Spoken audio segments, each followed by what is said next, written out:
Welcome to Satya news. ముందుగా headlines. రాష్ట్ర మంత్రిగా బాధ్యతలు స్వీకరించిన అనంతరం తొలిసారిగా ఈ నెల 12న ఒంగోలుకు రానున్న బాలినేని శ్రీనివాసరెడ్డి.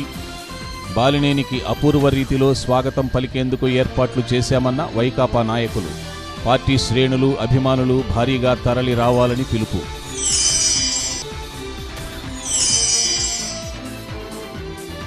ఒంగోలులోని రిమ్స్ని పరిశీలించిన జిల్లా కలెక్టర్ పోలా భాస్కర్. అవుట్సోర్సింగ్ సిబ్బంది సమస్యలను తక్షణం పరిష్కరించాలని రిమ్స్ అధికారులకు ఆదేశం.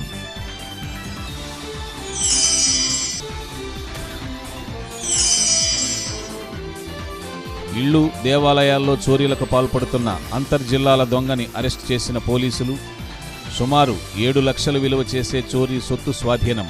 వివరాలు వెల్లడించిన ఒంగోలు డీఎస్పీ రాధేష్ మురళి. ఒంగోలు నియోజకవర్గం నుండి 5వసారి ఎమ్మెల్యేగా అత్యధిక మెజారిటీతో అఖండ విజయం సాధించి నవ్యాంధ్రప్రదేశ్ రాష్ట్ర విద్యుత్, అటవీ, పర్యావరణ, సైన్స్ అండ్ టెక్నాలజీ మంత్రిగా పదవీ బాధ్యతలు స్వీకరించి తొలిసారిగా ఒంగోలుకు వస్తున్న బాలినేని శ్రీనివాసరెడ్డికి భారీ స్థాయిలో అపూర్వ స్వాగతానికి సన్నాహాలు చేశామని వైఎస్ఆర్సీపీ ఒంగోలు నగర అధ్యక్షులు సింగరాజు వెంకట్రావు తెలియజేశారు. ఒంగోలులోని వైఎస్ఆర్సీపీ జిల్లా కార్యాలయంలో ఏర్పాటు చేసిన మీడియా సమావేశంలో ఆయన బాలినేనికి స్వాగత ఏర్పాట్ల వివరాలను వెల్లడించారు. వైఎస్ఆర్సీపీ శ్రేణులు, బాలినేని అభిమానులు, ప్రజలు అధిక సంఖ్యలో పాల్గొని కార్యక్రమాన్ని జయప్రదం చేయాలని కోరారు. ఈ విలేకరుల సమావేశంలో వైకాపా నాయకులు జలీల్, వేమూరి బుజ్జి, కావటి రవికుమార్, గంటా రామానాయుడు, యశ్వంత్ తదితరులు పాల్గొన్నారు. ఈరోజు ప్రత్యేకంగా మీ ముందుకు రావడానికి కారణం ఏమిటంటే 1952లో దిశభ నియోజకవర్గంగా ఏర్పడిన ఒంగోలు నియోజకవర్గంలో ఇప్పటికి 18 సార్లు అసెంబ్లీ ఎలక్షన్ జరగడం జరిగింది. అది గమనిస్తే ఈ 18 సార్లలో 5 సార్లు ఎమ్మెల్యేగా గెలిచిన ఘనత శ్రీ బాలినేని శ్రీనివాసరెడ్డి గారిది. ఎవరు ఏమనుకున్నా కూడా లీడరు ఎప్పుడు లీడరే. నాయకుడిని ప్రజలు ఎప్పుడు ఆదరిస్తారనే దానికి ఉదాహరణ 2019లో బాలినేని శ్రీనివాసరెడ్డి గారి విజయం. ఆయన శ్రీ జగన్మోహన్ రెడ్డి గారి క్యాబినెట్లో ఇంధన మరియు అటవీ, పర్యావరణ, సైన్స్ అండ్ టెక్నాలజీ శాఖ మార్చులుగా ప్రమాణ స్వీకారం పొంది 12/6/2019 సాయంత్రం 4 గంటలకి గుల్లాపల్లి గోల్డ్ సెంటర్ దగ్గర నుంచి ఆయన్ని భారీగా ర్యాలీతో తీసుకురావడం జరుగుతుంది. ముందు గ్రోత్ సెంటర్ దగ్గర ఆయన రిసీవ్ చేసుకోవడం, మంగం కాలేజ్ జంక్షన్ దగ్గర నుంచి టూ వీలర్స్ ర్యాలీస్తో మళ్ళీ ఫ్లైఓవర్ దాకా తీసుకురావడం, ఫ్లైఓవర్ దగ్గర డీసీఎం వ్యాన్ ఎక్కి అక్కడి నుంచి ర్యాలీగా అద్దంక బస్ స్టాండింగు, Bapuji market complex, Mastan Dargah, trunk road, అదేవిధంగా చర్చి సెంటర్లోని రాజశేఖర రెడ్డి గారి బొమ్మకి నివాళులు అర్పించి తదనంతరం అక్కడి నుంచి వెహికల్ ర్యాలీతో ఇంటి దాకా పోవడం జరుగుతుంది. ఈ యొక్క కార్యక్రమంలో వైఎస్ఆర్ శ్రేణులు అందరూ పాల్గొనాలని వైఎస్ఆర్సీపీ నాయకులు, కార్యకర్తలు, అనుబంధ విభాగాల సంస్థ అధ్యక్షులు మరియు కన్వీనర్లు, డివిజన్ అధ్యక్షులు మరియు బాలినేని అభిమానులు, జగనన్న అభిమానులు పాల్గొనాలని ఈ సందర్భంగా కోరుతూ ఈ యొక్క కార్యక్రమం అంగరంగంగా వైభవంగా చేయడానికి వైఎస్ఆర్సీపీ పార్టీ శ్రేణులందరూ సమాయత్తమయ్యి కేరళ నుంచి వాయిద్యాలు, డ్రమ్ములు, కొమ్ములాటలు. అవుట్సోర్సింగ్ సెక్యూరిటీ సిబ్బంది వేతనాల సమస్యను తక్షణమే పరిష్కరించాలని collector P Bhaskar RIMS superintendent గోపీచంద్ను ఆదేశించారు. రిమ్స్పై వస్తున్న వరుస కథనాలపై స్పందించిన కలెక్టర్ ఆకస్మికంగా రిమ్స్ హాస్పిటల్ని తనిఖీ చేశారు.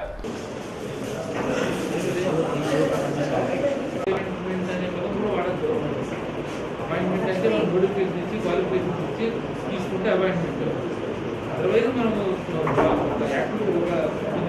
ముందుగా ప్రసూతి విభాగాన్ని సందర్శించారు. అక్కడ వసతులపై ఆరా తీశారు. ప్రధానంగా సెక్యూరిటీ జీతాల విషయమై గుత్తేదారుతో మాట్లాడి సిబ్బందికి వేతనాలు అందేలా చూడాలని హెచ్చరించారు. సెంట్రల్ డ్రగ్ స్టోర్ నుంచి మందులు సరిగ్గా రావడం లేదని, స్థానికంగా కొనుగోలు చేయడానికి బడ్జెట్ లేదని, సిటీ స్కాన్ ఇంకా సరఫరా కాలేదని రిమ్స్ వైద్యులు కలెక్టర్ దృష్టికి తీసుకువచ్చారు. స్పందించిన కలెక్టర్ ఏ సౌకర్యాలు కావాలో తక్షణమే నివేదిక ఇవ్వాలని వైద్యులను ఆదేశించారు.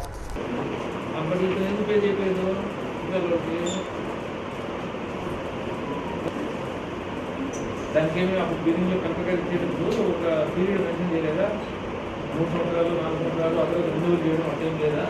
అగ్రిమెంట్ అవుతుంది. అది అగ్రిమెంట్ అవుతుంది. అగ్రిమెంట్ చేసుకుంటారు ఎవరి ఇయర్ ఏజెన్సీ అయితే అగ్రిమెంట్ అయిందయ్యా. మీరంతా చెప్పేది అదే. జనవరి దాకా పే చేశారు. ఫిబ్రవరి మార్చి లాస్ట్లో బిల్స్ రేట్ చేయడానికి కొన్ని బడ్జెట్ కంపెనీలు వచ్చినాయి. ఆ తర్వాత ఏమైంది? ఏప్రిల్ నుంచి జూన్ దాకా 4 నెలలకు ఊరా నెంబర్ బడ్జెట్ వచ్చింది. అందుకే డిపార్ట్మెంట్కి 4 నెలలకు అడాక్ వచ్చింది. తర్వాత గవర్నమెంట్ ఇన్స్ట్రక్షన్స్ ఏమి ఇచ్చింది? ఫైనాన్స్ డిపార్ట్మెంట్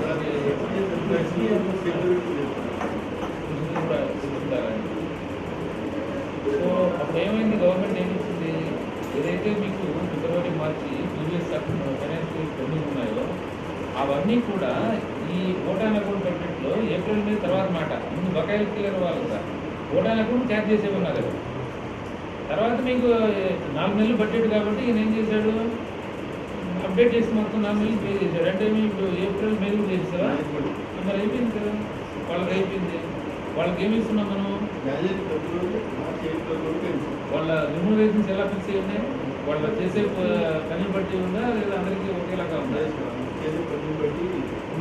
ఆటోమేటిక్గా ఎన్హాన్స్ అయినప్పుడు 1 ప్రకారం వచ్చారా?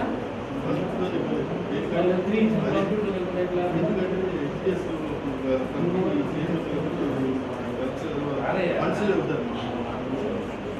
ఇప్పుడు ఫాలో అయినావు. 3 అప్డేట్ చేసి 151 వచ్చింది అంతే కదా. మరి 3కి ఇచ్చినప్పుడు నేను 150 అప్లై చేయనట్టు ఎట్లా అంటున్నా? ఒకప్పుడు 3 అప్డేట్ అయింది. ఆ రోజు డేటా ఎంట్రీ ఆపరేటర్స్కి 12,000 10,000 ఉంది. ఇప్పుడు 15,000 చేశాడు. అట్లాగే రకరకాల అది రివైజ్ అయినాయి. 3 బేసిక్గా ఏం లేదు. కొత్త రిజర్వేషన్స్ పెంచడం జరిగితే 151 కానీ కొంత ఎలాబరేషన్ చేస్తున్నారు దీంట్లో. ఇది ఫంక్షన్స్ అవుట్సోర్స్ చేయాలంటే ఏం బిజినెస్ ఫాలో అవ్వాలి, ఇట్లాంటి బ్యాంక్ లోన్ తీసుకోవాలంటే ఎలా చేయాలని కొంత ఎలాబరేషన్ ఇచ్చాడు 3 కంటే. బట్ రిజర్వేషన్లో ఎన్హాన్స్ అయితే అది అప్లై అవుతుంది. సరే అప్పుడు తర్వాత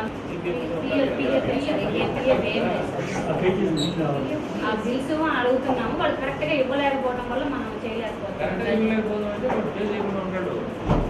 మేము అకౌంట్ వేస్తాం కదా. అవును సార్. మళ్ళీ ప్రాబ్లం అయితే ఒకసారి అడిగి మనం చేస్తాం. ఇప్పుడు కూడా ఏంటి నెలవారికి ఇవ్వలేవా నువ్వు? మరి ఇప్పుడు ఎందుకు ఇవ్వలేదు? ఈ పని క్లెయిమ్ ఇవ్వడము తర్వాత బడ్జెట్ కంట్రోల్ బట్టి వాళ్ళు వీళ్ళు క్లెయిమ్ రేంజ్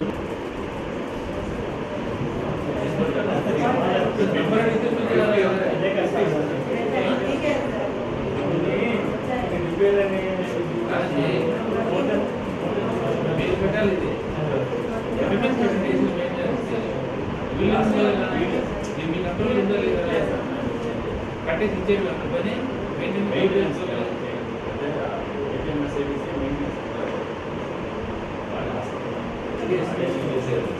ఏంటంటే ఇది మీ లేడీ ఉన్నారు కదా, ఆమె చెప్పండి మీకు మెయింటెనెన్స్ కోసం డాక్యుమెంటేషన్ ఎలా చేయాలో నేను చెప్తాను. గోపాలి ఇమీడియట్ చేయాలి. మీరు ఎట్లా ఉందంటే ఏదో సిస్టమ్ పెట్టుకోకుండా ఏది కూడా దానికి సిస్టమ్ ప్లేస్ చేస్తేనే మీకు రిజల్ట్ ఉంటుంది. వాడు ఎవరో సరే వాడు పేమెంట్ చేస్తున్నాడు, చేయలేదు, డిలే చేస్తున్నాడు, వాడు ఫీజు అడిగాం కదా ఉన్నాడు. ఇట్లా మీరు ఎవరు పెట్టుకోకుండా ఓ మనిషిని పెట్టుకుంటే ఈ మెషిన్స్ వాడు చేయలేడు. అందువల్ల ఏం చేయాలంటే మనం ఇమ్మీడియట్గా ఎకనామిక్స్కి వెళ్ళాం. దేశం చాలా కీలకం. మిగతా ఎక్విప్మెంట్కి ఎట్లా న్యాయమైన తమ డిమాండ్లను పరిష్కరించాలని కోరుతూ ఈ నెల 13 నుండి ఏపీఎస్ఆర్టీసీ నేషనల్ మజ్దూర్ యూనియన్ మరియు జేఏసీ ఆధ్వర్యంలో జరుపు తలపెట్టిన నిరవధిక సమ్మెను పురస్కరించుకొని ఆర్టీసీ రీజనల్ మేనేజర్ కార్యాలయం ముట్టడి కార్యక్రమాన్ని చేపట్టారు. ఈ సందర్భంగా ఏర్పాటు చేసిన సభలో కార్మిక సంఘాల జేఏసీ నాయకులు మాట్లాడుతూ ముఖ్యంగా సిబ్బంది కుదింపు, పని భారం పెంపు, అద్దె బస్సుల శాతాన్ని పెంచటం తదితర ఉద్యోగ కార్మిక వ్యతిరేక విధానాలకు నిరసనగా మొత్తం 40 డిమాండ్లతో మే 8వ తేదీన ఆర్టీసీ యాజమాన్యానికి, ప్రభుత్వానికి సమ్మె నోటీసు ఇవ్వడం జరిగిందన్నారు. ప్రభుత్వం, యాజమాన్యం తక్షణం సానుకూలంగా స్పందించి సమస్యల పరిష్కారానికి తగిన హామీ ఇవ్వని పక్షంలో ఈ నెల 13 నుండి నిరవధిక సమ్మె అనివార్యమని పేర్కొన్నారు. ఎన్ఎంయు రీజనల్ అధ్యక్షులు వైఎస్ ప్రసాద్ ఆధ్వర్యంలో జరిగిన ఈ కార్యక్రమంలో జోనల్ కార్యదర్శి Y Vijay Kumar, NMU Prakasam region working president R Anjaiah, regional కార్యదర్శి ఎస్ ప్రసాదరావు ఇంకా అధిక సంఖ్యలో ఆర్టీసీ ఉద్యోగులు, కార్మికులు పాల్గొన్నారు. ఈ ధర్నా యొక్క ముఖ్య ఉద్దేశము ఈ పోయిన నెల 8వ తారీఖున ఏపీఎస్ఆర్టీసీ నేషనల్ మజ్దూర్ సమ్మె నోటీస్ ఇవ్వడం జరిగింది. సమ్మె నోటీసులో భాగంగానే రేపు 13వ తారీఖు నుంచి నిరవధిక సమ్మె చేయడానికి నిర్ణయం చేయటం జరిగింది. అందులో భాగంగానే ఈరోజు ఈ కార్యక్రమం జరుగుతుంది. ముఖ్యమైన డిమాండు ఏపీఎస్ఆర్టీసీలో సిబ్బంది కుదింపు అనేది విపరీతంగా మేనేజ్మెంట్ హరాస్మెంట్ చేస్తుంది, విపరీతమైన పనిభారం పెంచింది. అదేవిధంగా ఆర్టీసీలో 23% అద్దె బస్సులు ఉన్నదాన్ని 35% అద్దె బస్సులు పెంచుకోవడానికి తీర్మానం చేయటం కూడా జరిగింది. అదేవిధంగా కార్గోలో మహిళలకు ప్రత్యేక స్థానం కల్పిస్తామన్నారు, అవి కూడా తీసేయటం జరిగింది. గ్యారేజీలో విపరీతమైన పనిభారం పెంచి అక్కడ కూడా సూపర్వైజర్స్ను, సిబ్బందిని గ్యారేజీలో కూడా తగ్గించడం జరిగింది. అదేవిధంగా ఆఫీసులో కూడా తగ్గించడం జరిగింది. సెక్యూరిటీ వారిని కూడా. ఈరోజు ఆర్ఎం ఆఫీస్ ముట్టడి కార్యక్రమానికి మరి ఏదైతే రాష్ట్ర కమిటీ పిలిపించిందో దానికి ఇన్ఛార్జిగా వచ్చాను. ప్రధానంగా మే నెల 8వ తారీఖు నేషనల్ మజ్దూర్ రాష్ట్ర కమిటీ సుమారు 40 డిమాండ్లతోటి ఆర్టీసీ యాజమాన్యంకి సమ్మె నోటీస్ ఇచ్చింది. అదేవిధంగా ఏదైతే గుర్తింపులో ఉన్న జేఏసీ కూడా దాదాపు 9వ తారీఖు నోటీస్ ఇచ్చింది. ఆ రోజే ఈరోజు ఆర్టీసీని చాలా విధంగా నష్టపరిచే విధంగా ప్రభుత్వము అటు యాజమాన్యము మరి ఆ చర్యలు తీసుకుంటుంది. కాబట్టి ఖచ్చితంగా మీ సహకారం కావాలని ఆ రోజు మనకు ఇవ్వడం జరిగింది. అందులో భాగంగా మేము కూడా గత నెల 10వ తారీఖే అటు యాజమాన్యానికి, ఇటు గుర్తింపు సంఘం ఎంప్లాయీస్ని కూడా నోటీస్ ఇవ్వడం జరిగింది. ఏదైతే సమస్యలు ఉన్నాయో వాటి మీద 13వ తారీఖు నుంచి స్ట్రైక్ చేయడానికి ఎన్ఎంయు కూడా మరి మీకు అందరూ సహకారం ఇస్తుందని చెప్పడం జరిగింది.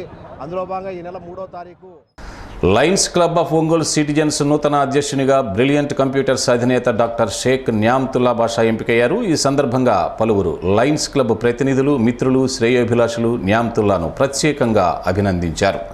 సత్యాన్యూస్లో ఇప్పుడు కొన్ని వాణిజ్య ప్రకటనలు.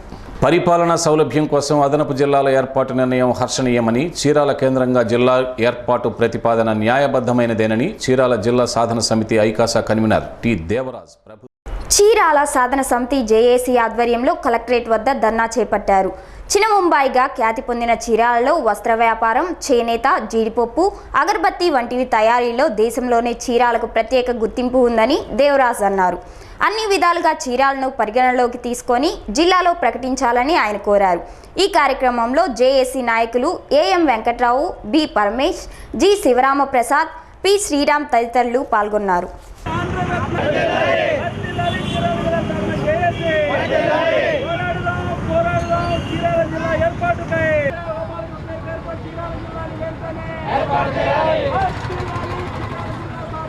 మోహన్ రెడ్డి గారికి ప్రత్యేక ధన్యవాదాలు తెలియజేస్తున్నాం. చీరాల జిల్లా సాధన జేఏసీ తరఫున పరిపాలనలో సౌలభ్యం కోసం ఇచ్చిన హామీని నిలబెట్టుకుంటూ కొత్త జిల్లాల ప్రతిపాదనను ఊపందుకున్న సందర్భంలో చీరాలలో ఉన్నటువంటి అన్ని రాజకీయ పార్టీలు, కులాలకు మతాలకు అతీతంగా అన్ని సంఘాలు మరియు ప్రజా సంఘాల సహకారంతో ఈరోజు చీరాల జేఏసీగా ఏర్పడి విద్యార్థి సంఘాలు, కుల సంఘాలతో ఈ జేఏసీతో ముందడుగా జిల్లా కలెక్టర్ గారికి చీరాలను కేంద్రంగా చేస్తూ దానికి దుగ్గిరాల గోపాలకృష్ణ గారి పేరు పెట్టే విధంగా మేము అర్జీని కూడా కలెక్టర్ గారికి ఇవ్వడం జరిగింది. కలెక్టర్ గారు కూడా స్పందించారు. ముఖ్యంగా చీరాలలో ఉండేటటువంటి అన్ని రకాల రోడ్డు రవాణా, సముద్ర మార్గాలను కూడా చీరాల ఎంతో అనువైంది. ఉన్నటువంటి కానీ రోడ్డు రవాణా కానీ ఉన్నాయి. అదేవిధంగా చీరాల చాలా మంచి ప్రాంతం కంటే రాజకీయ కక్షలకు ఎలాంటి తావలేని ప్రాంతంగా చీరాల ఉంది. ఆ ప్రకారంగా మేము చీరాల ఉన్నటువంటి అన్ని సంఘాలు కూడగట్టుకుని చీరాలని జిల్లా చేయాలని ప్రకటిస్తూ ఉన్నాం. అది ఎందుకంటే గతం మేము చాలా నష్టపోయి ఉన్నాం. గతంలో రాజకీయ కోణం చూస్తే ఎక్కువగా బాపట్ల మీదే ఈ రాజకీయాలు కాన్సన్ట్రేట్ చేశారు. కానీ ఈ రోజున మన ప్రకాశం జిల్లాలో చీరాల వస్త్ర పరిశ్రమకి పేరుగాంచింది. అదేవిధంగా ఈ జిల్లా కేంద్రంగా చేస్తే చుట్టుపక్కల ఉన్నటువంటి ఎంతోమందికి ఇది ప్రయోజనకరంగా ఉంటుందని ఇది పరిశ్రమలు కానీ విద్యా వైద్యులు కానీ ముందుకు తీసుకుపోవడానికి. సంతనూతలపాడు ఎమ్మెల్యే టీజేఆర్ సుధాకర్ బాబును వైఎస్ఆర్టీఎఫ్ నాయకులు ఘనంగా సత్కరించారు. నియోజకవర్గ అభివృద్ధికి కృషి చేయాలని ఉపాధ్యాయులు ఆకాంక్షించారు. సుజాతానగర్ 10వ లైన్లోని విజ్ఞాన్ స్కూల్లో జరిగిన ఈ సమావేశంలో వైసీపీ నాయకులు దుంప చెంచురెడ్డి, జి ఓబులరెడ్డితో పాటు పలువురు వైఎస్ఆర్టీఎఫ్ నాయకులు పాల్గొన్నారు. ఎస్ఎన్పాడు నియోజకవర్గంలో అపరిష్కృతంగా ఉన్న సమస్యలు పరిష్కరించి నియోజకవర్గాన్ని టీజేఆర్ అభివృద్ధి వైపు పయనించేలా చర్యలు తీసుకోవాలని వారు కోరారు. తన విజయానికి సహకరించిన ఎస్ఎన్పాడు నియోజకవర్గ ప్రజలకు ఎమ్మెల్యే టీజేఆర్ సుధాకర్ బాబు కృతజ్ఞతలు తెలిపారు. దాన్ని అర్థం చేసుకుందాం. మీ అందరికీ తెలియదు కాదు, విద్య అనే వరం, విద్య అనే సంపదను చిన్న స్థాయిలో పేద పిల్లలకు ఇవ్వడం ద్వారా కొన్ని కోట్ల రూపాయల ఆస్తిని తండ్రి వారసత్వంగా తండ్రి ఇస్తాడు ఇవ్వలేడేమో, కానీ విద్యను అందించిన ప్రతి గురువులను జీవితకాలం గుర్తుపెట్టుకుని తీరాల్సిందే. అది విద్యార్థులుగా ప్రతి ఒక్కరి యొక్క ప్రధానమైన లక్ష్యంగా నేను భావిస్తాను. నా మటుకు నేను పీజీ సెంటర్లో ఎంబీఏ స్టూడెంట్గా 2005 నుంచి 2007లో నాగార్జున యూనివర్సిటీ ఎక్స్టెన్షన్లో ఎంబీఏ చదువుకున్నాను. అప్పుడు మాస్టర్ గారు మాకు పాఠాలు చెప్పారు. అలాంటి గురువారితో వేదిక పంచుకోవటం నా పూర్వజన్మ సుకృతం.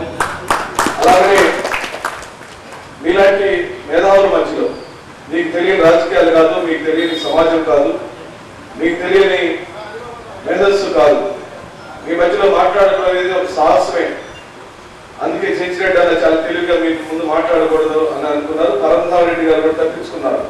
ఎందుకు వచ్చిన గొడవ ఇంకేమైనా తప్పు మాట్లాడితే ఉపాధ్యాయులు పట్టుకుంటారు.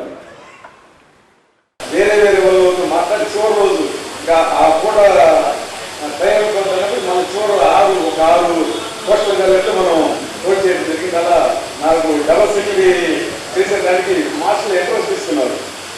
ప్రతిదీ వాళ్ళే, నేనేం చేయలేదు. ఓటు తీసుకెళ్ళి కట్టాలతో వాళ్ళు సంతకాలు పెట్టడం, పోస్ట్ చేయడం, మళ్ళీ రసీదులు నాకు పంపించడం చేశారు. అందుకని మీకు మార్షల్ అందరికీ చాలా కృతజ్ఞతలు తెలుపుతున్నాం. భవిష్యత్తులో మనకు సంబంధించి మార్షల్ ఎవరైనా ఏ విషయంలోనైనా వాళ్ళు నిలబడ్డట్టుగా శ్రీనివాస్ రెడ్డి అయితే అన్నం కూడా మానుకొని వాళ్ళ ఊళ్ళో ఎంత మెజార్టీ వచ్చిందని నేను ఒకటి అడిగితే 500 తగ్గదన్నాడు. కలగొండలో నాకు ఆశ్చర్యం వేసింది. ఖచ్చితంగా 500 బయట వచ్చింది. అంత కమిట్మెంట్ తోటి సంజయ్ రెడ్డి అడిగా ఓటు వెళ్ళింది ఎవరైనా చేసినా కానీ మా ఊరు మొత్తం మాట్లాడుతున్నా ఓటు మొత్తం పీకారు. అసలు అంత ఇదిగా చాలా బాగా చేశారు. ఈ వర్గంలోని పాఠశాలన్నీ వివరాలు కూడా నేను అడిగాను. డిఓని పిలిచాను, ఎంఈఓని పిలిచాను. ఎన్ని పాఠశాలతో వెళ్ళకపోతే ఇంకొక ఇతర మండలాల వాళ్ళు జరగాలి.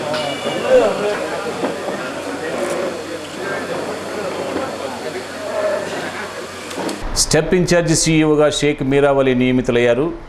జిల్లా నైపుణ్యాభివృద్ధి సంస్థ మేనేజర్గా పనిచేస్తున్న మీరావలిని స్టెప్ ఇన్ఛార్జి సీఈఓగా నియమిస్తూ జిల్లా కలెక్టర్ పోలా భాస్కర్ ఉత్తర్వులు జారీ చేశారు. సత్యనిసులో ఇప్పుడు కొన్ని వాణిజ్య ప్రకటనలు. జిల్లాలోని పలు ప్రాంతాల్లో ఇళ్లు, దేవాలయాల్లో చోరీలకు పాల్పడుతున్నాడన్న అభియోగంపై ఓ నిందితుడిని పోలీసులు అరెస్ట్ చేశారు. అతడి వద్ద నుండి చోరీ సొత్తును స్వాధీనం చేసుకుని నిందితుడిని మీడియా ముందు హాజరుపరిచారు.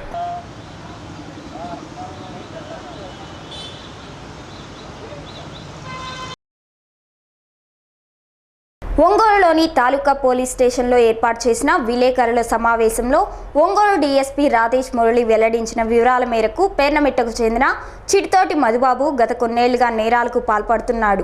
జిల్లాలోని వివిధ ప్రాంతాల్లో జరిగిన చోరీలతో పాటు చిత్తూరు జిల్లా శ్రీకాళహస్తి అలానే బెంగళూరులో జరిగిన అనేక చోరీల్లో మధుబాబు నిందితుడిగా ఉన్నాడు. సోమవారం నాడు నగర పరిధిలోని క్విజ్ ఇంజనీరింగ్ కాలేజ్ పరిసరాల్లో పోలీసులు వాహనాలను తనిఖీ చేస్తుండగా అటువైపు వచ్చిన నిందితుడిని పోలీసులు అదుపులోకి తీసుకొని విచారించగా అసలు నిజాలు బయటపడ్డాయి.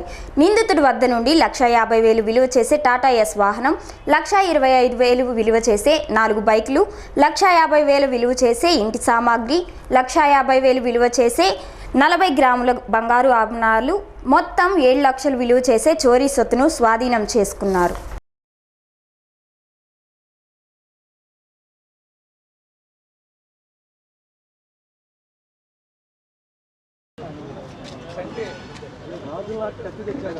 పొద్దున పెట్టలా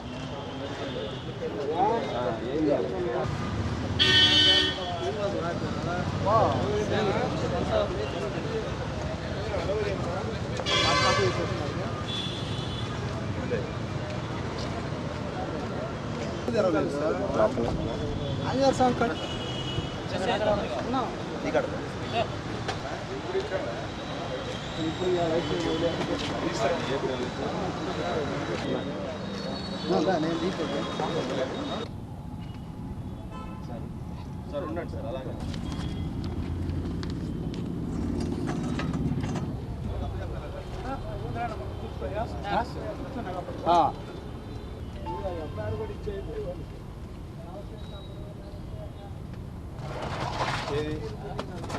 వాళ్ళకి ప్రెస్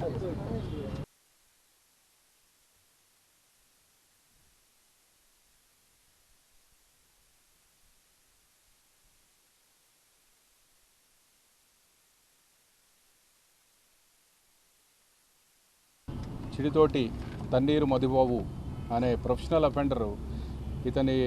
ఇదేంటంటే ప్రత్యేకత, అన్ని రకాల దొంగతనాలు చేస్తాడు. అంటే బైకులు దొంగతనాలు చేస్తాడు, ఆటోలు దొంగతనాలు చేస్తాడు, ఇళ్ల తాళాలు పగలగొట్టి దొంగతనాలు చేస్తాడు, గుళ్ళల్లో దొంగతనాలు చేస్తాడు, అట్లే కన్స్ట్రక్షన్ మెటీరియల్ ఇవి కూడా దొంగతనాలు చేస్తాడు. ఇట్లా రకరకాల నేరాలు చేస్తూ తను జీవనం సాగిస్తున్నాడు. ఈ సంవత్సరం ఏప్రిల్ నెలలో బెంగళూరులో కర్ణాటకలో అఫెన్సులు చేసి మాకు దొరికాడు. అప్పుడు అఫెన్స్లన్నీ కూడా దొంగతనాలన్నీ కూడా బెంగళూరు సంబంధించినవని చెప్పి కర్ణాటక పోలీస్కి పిలిచి వీడిని వాళ్ళకి అప్పగించడం జరిగింది. అక్కడ ఒక నెల రోజుల తర్వాత జైలు నుండి బయటకు వచ్చి మళ్ళీ ఇన్ని రకాల దొంగతనాలు చేశాడు. 3 బైకులు, ఒక ఆటో, అంటే ఒక 5 సంవత్సరాల బంగారు, గుళ్ళో దొంగతనాలు, ఇలా రకరకాల నేరాలు చేసి సుమారు 7 లక్షల వర్త్ ప్రాపర్టీ మేము ఇతని ద్వారా రికవర్ చేయడం జరిగింది. ఈ దొంగతనాలు మాటూరు, ఉలవపాడు, చీమకుర్తి, ఒంగోలు తాలూకా పోలీస్ స్టేషన్స్కి సంబంధించినవి. ఇతను ఇదే నేరం, ఈ దొంగతనాలే నేర ప్రవృత్తిగా పెట్టుకొని జీవిస్తున్నాడు. ఇతని మీద మా దగ్గర పోలీస్ స్టేషన్ తాలూకాలో సస్పెక్ట్ షీట్ కూడా నమోదై ఉంది. జిల్లాలోని ఈ పంచాయతీల్లో డేటా ఎంట్రీ ఆపరేటర్స్ సమస్యలను తక్షణం పరిష్కరించాలని కంప్యూటర్స్ ఆపరేటర్స్ వెల్ఫేర్ సొసైటీ జిల్లా అధ్యక్షులు కె శ్రీనివాసరావు డిమాండ్ చేశారు. గత 3 నెలల నుంచి జీతాలు లేక అనేక ఇబ్బందులు ఎదుర్కొంటున్నామని వారు వాపోయారు. కలెక్టర్ని కలిసి తమ సమస్యలు వినవించిన అనంతరం వారు మీడియాతో మాట్లాడారు. ఒక్కొక్క ఆపరేటర్కు 2 క్లస్టర్ గ్రామ పంచాయతీల చొప్పున పనివారం పెంచారని, ఆన్లైన్ అప్లికేషన్స్ మరియు ఆఫీస్కు సంబంధించిన అన్ని పనులు ఎప్పటికప్పుడు అప్డేట్ చేస్తున్నామని పలువురు ఆపరేటర్స్ తెలిపారు. ఒక ఆపరేటర్కు ఒక్క గ్రామానికి కేటాయించి ప్రతి నెల జీతాలు సక్రమంగా వచ్చేలా చూడాలని వారు డిమాండ్ చేశారు. అధ్యక్షుడిని, నా పేరు శ్రీనివాస్. మేము ఈరోజు కలెక్టర్ ఆఫీస్ రావడం కారణం ఏంటంటే, మాకున్నటువంటి సమస్య ఫిబ్రవరి 28 నాడు కమిషనర్ ఆఫీస్ నుంచి మాకు 15,000 రూపాయలు సర్క్యులర్ ఫార్వర్డ్ చేస్తున్నారు. పాపులేషన్ ప్రకారం 10,000 పాపులేషన్ ప్రకారం 15,000 రూపాయలు జీతం ఇచ్చి ఒక ఆపరేటర్ నియమించమని చెప్పి ఇచ్చినారు. కానీ నేటి వరకు ఎటువంటి స్పందన లేదు. ఉన్నత అధికారులను కలిసినాను, ఎటువంటి చర్యలు తీసుకోలేదు. తర్వాత కలెక్టర్ గారిని కలిసాము. ఈరోజు అన్ని విధాలుగా మాకు న్యాయం చేస్తామని చెప్పి ఈరోజు ఒక అర్జీ ఇవ్వడం జరిగింది. దయచేసి అదేవిధంగా మా సీఎం గారిని కూడా పాదయాత్రలో ఒకరోజు కలిసినాం మేము, సంకల్ప యాత్రలో. సీఎం గారు కూడా మంచి అనుకూలంగా ఉండి అన్ని విధాలుగా మాకు హామీ ఇచ్చారు, మీకు అన్ని విధాలుగా న్యాయం చేస్తామని చెప్పినారు. దయచేసి 50 రూపాయలు చొప్పున మీరు ఎక్కడికి వెళ్ళక్కర్లేదమ్మా, మీరు చేసుకోండి అని చెప్పి, సరే అని చెప్పి అలాగే చేస్తున్నాము. పంచాయతీలో చేసేటువంటి వర్క్, ఆన్లైన్ వర్క్ అయితే కావచ్చు, ఫీల్డ్ వర్క్ అయితే కావచ్చు, అన్నీ చేస్తూనే ఉన్నాము.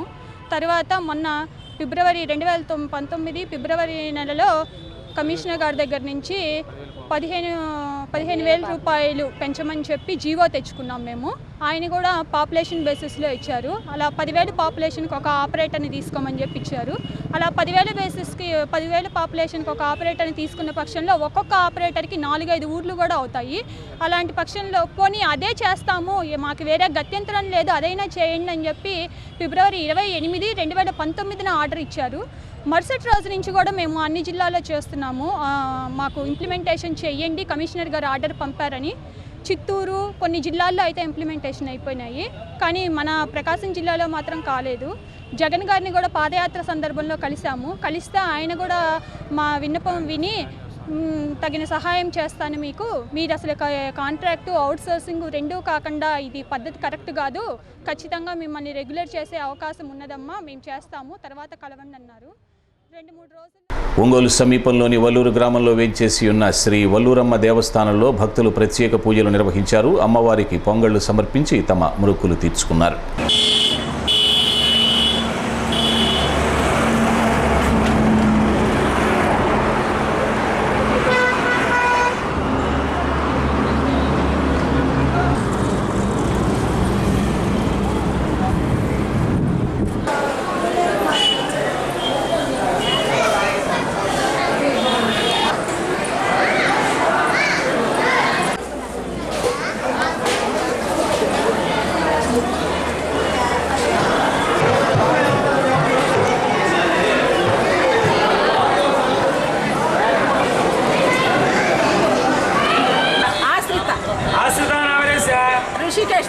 ऋषिकेश बाबू नावरेश धनलक्ष्मी नावरेश श्रीलक्ष्मी नावरेश नाग वेंकट अविनाश कुमार नावरेश यजमान निर्माण से चित्तौड़ भद्रपुर से रमेश बाबू मालवी नावरेश रमेश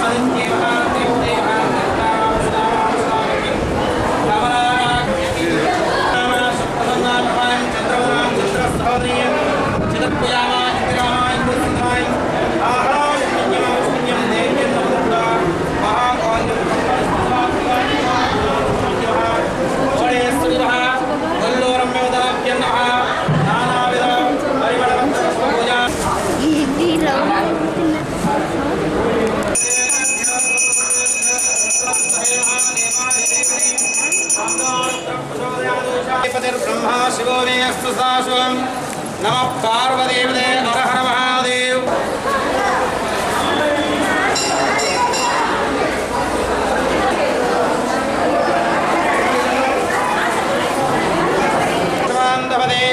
श्री उत्पादे ज्वालावकी भावकी वल्लोर्म्यवदाभ्यो नमः. సత్యాన్ని ముగించబోయే ముందు ముఖ్యాంశాలు మరోసారి. రాష్ట్ర మంత్రిగా బాధ్యతలు స్వీకరించిన అనంతరం తొలిసారిగా ఈ నెల 12న ఒంగోలుకు రానున్న బాలినేని శ్రీనివాసరెడ్డి. బాలినేనికి అపూర్వ రీతిలో స్వాగతం పలికేందుకు ఏర్పాట్లు చేశామన్న వైకాపా నాయకులు.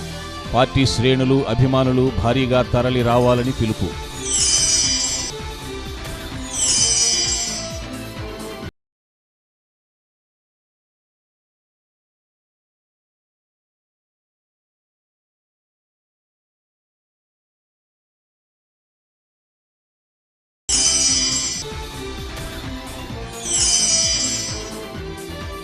ఇళ్ళు దేవాలయాల్లో చోరీలకు పాల్పడుతున్న అంతర్జిల్లాల దొంగని అరెస్ట్ చేసిన పోలీసులు.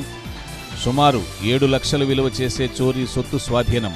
వివరాలు వెల్లడించిన ఒంగోలు డీఎస్పీ రాధేష్ మురళి. సత్యాన్సులు ఇప్పుడు Ambika life style trunk road Ongole వారి నేటి మాట. గోళ్లు పెరిగితే వాటిని మాత్రమే కత్తిరించుకోవాలి కానీ వేళ్లను కాదు. అలానే మనస్పర్ధలు పెరిగితే ఈగోలను వదిలేయాలే కానీ సంబంధాలను కాదు.